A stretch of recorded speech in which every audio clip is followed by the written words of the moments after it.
Beredar video viral yang memperlihatkan seorang perempuan terbaring lemah di luar indekos. Dilansir dari unggahan akun Instagram @terangmedia Senin 4 April 2022, diketahui perempuan yang terbaring lemah tersebut berasal dari Jawa Tengah dan sedang merantau di Malaysia. Sedangkan indekosnya sendiri berlokasi di Pelangi Damansara, Malaysia. Dari keterangan unggahan, perempuan itu rupanya sudah lama menderita sakit. Ia pun terpaksa berbaring di luar indekos usai diusir pemilik indekos karena telah lama tidak membayar uang sewa. Teman-temannya pun menyarankan dirinya untuk pulang ke Indonesia, namun ternyata perempuan itu tidak memiliki sanak saudara di kampung halaman. Tampak dalam rekaman, perempuan itu terbaring lemah di depan indekos. Ia menghadapkan wajahnya ke arah dinding. Ia mengenakan baju berwarna hitam dan memakai celana berwarna merah tua. Tubuhnya pun terlihat sangat kurus. Terlihat juga di sekitarnya berbagai barang dan perabotan yang rupanya turut dikeluarkan dari indekos.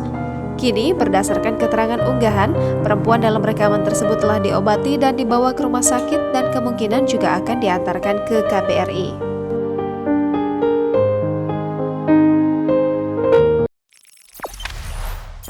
Jangan lupa subscribe, share, komen, dan like ya!